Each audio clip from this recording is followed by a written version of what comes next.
Hello. Hello. Hi. Hello.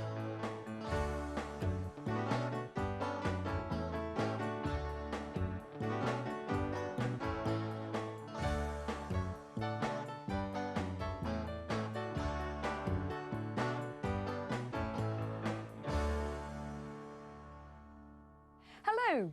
We're going to talk about old age again today. First, we asked people a question about the future.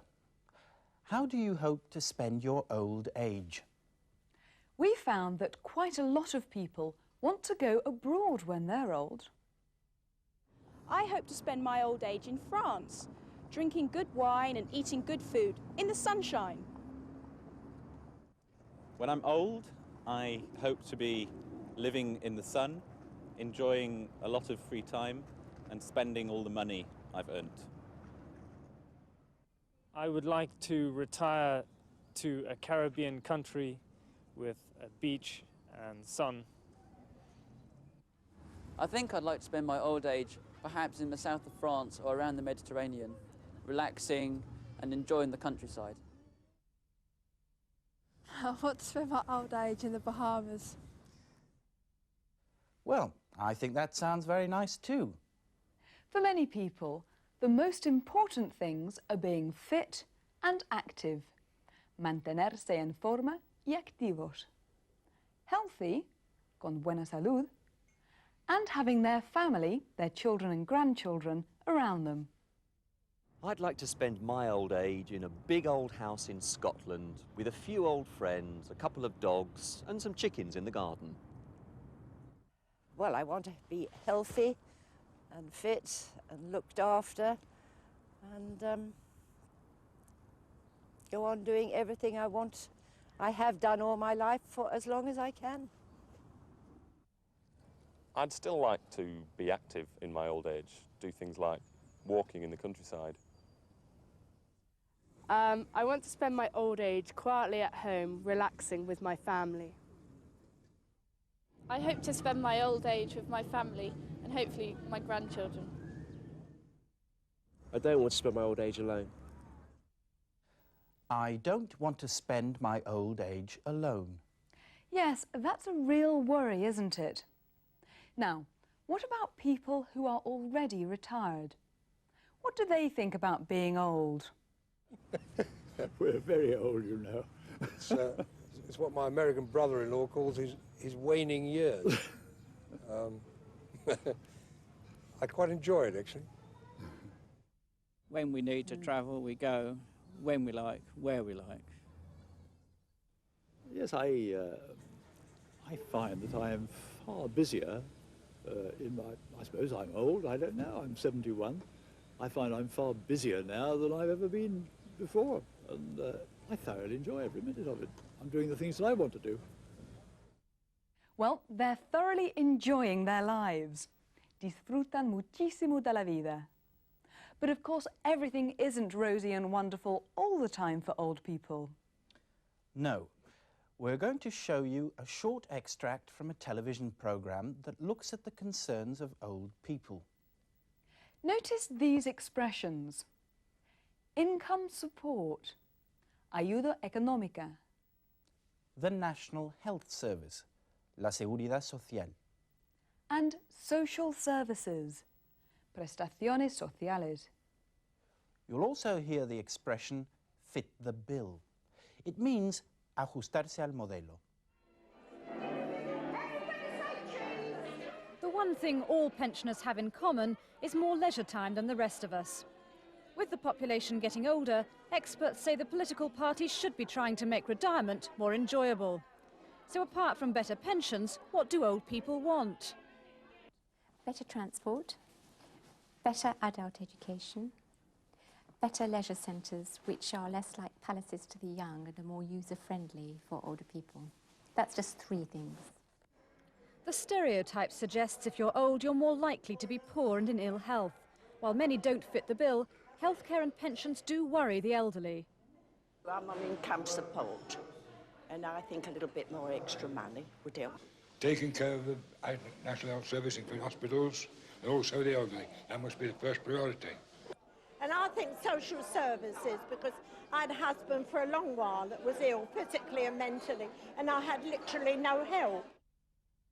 All these services, the National Health Service, the social services, income support, pensions and so on, they're all part of the welfare state, el estado de bienestar.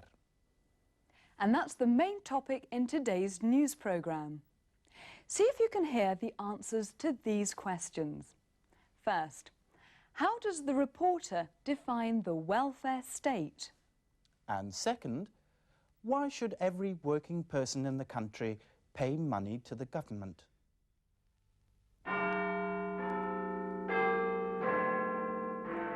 Good evening. Here is the news from the BBC in London. The welfare state offers hope to old people.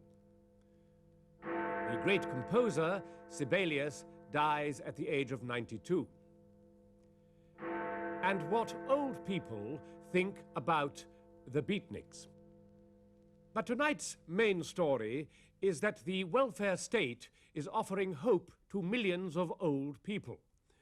We are going over to our social affairs correspondent, Anna Pilkington. Anna, what exactly is the welfare state? Well, Trevor, it's basically a national insurance scheme.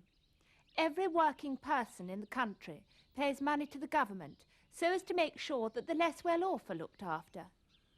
So what does this mean for old people? Well, Trevor, it means that everyone in the country gets free medical care and that all retired people will receive a state pension. How old do you have to be in order to receive this state pension? 60 for women and 65 for men. So you haven't got long to wait. Thank you, Anna. And now for the rest of the news. The great composer, Sibelius, died today at the age of 92. He was still writing music in his old age. And finally, old people are worried about a group of young people who call themselves beatniks. Apparently, the beatniks wear black clothes, drink lots of coffee, and listen to jazz music all day. People say that the beatniks should go and do a proper day's work. Quite right, too. That's all the news from the BBC in London. Good night. You don't hear much about the beatniks anymore, do you, Vanessa? No, they disappeared rather quickly. But the welfare state is still here. What exactly is the welfare state? Well, Trevor, it's basically a national insurance scheme. Un plan nacional de seguros. And why should people pay money to the government?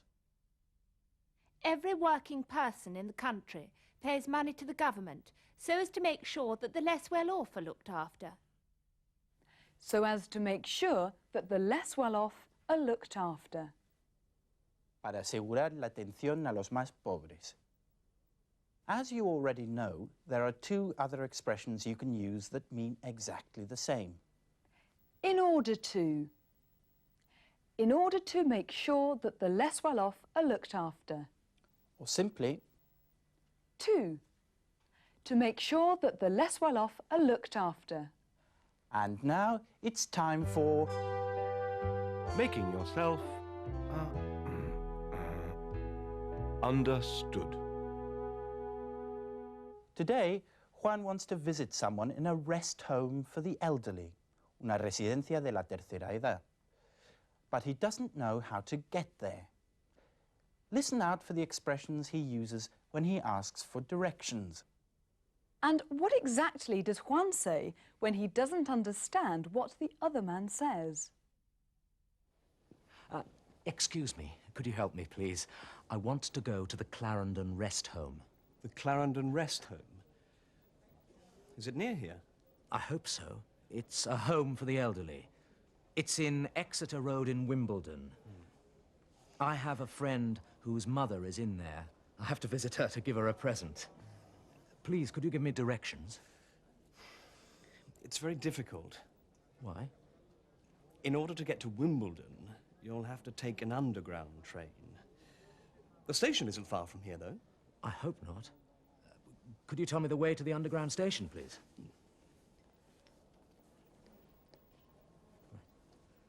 First left out of the building, second on the right, right of the roundabout, across two sets of traffic lights. It's the third or fourth building on the left. I'm sorry. I didn't quite catch all of that. Could you say it again, please? First left out of the building, second on the right, right of the roundabout, across two sets of No, traffic lights. I'm It's the third awfully sorry. But could you say it a bit more slowly, please, so that I can write it down? I hope that this won't take too long. No, no. One more time. Slowly.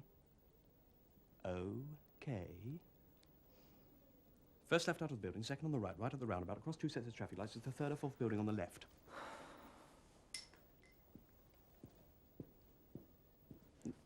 Left.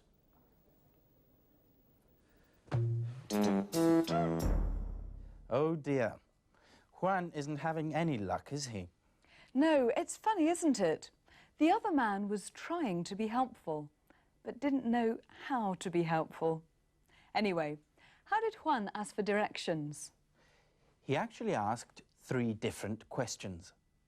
The key words in all of them are could and please. Excuse me, could you help me, please? I want to go to the Clarendon Rest Home. Excuse me, could you help me, please? Please, could you give me directions? Please, could you give me directions? Could you tell me the way to the underground station, please? Could you tell me the way to the underground station, please? And what exactly did Juan say when he didn't understand the other man? I'm sorry. I didn't quite catch all of that. I'm sorry, I didn't quite catch all of that. Could you say it again, please? Could you say it again, please? Yes, could and please are the key words to make you sound more polite.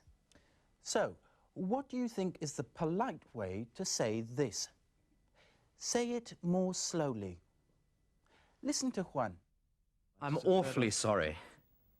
But could you say it a bit more slowly, please? I am awfully sorry, but could you say it a bit more slowly, please? That really is very polite. First, apologise. I am awfully sorry. And then use could and please in the question. That's obviously a very important communication strategy. Be polite.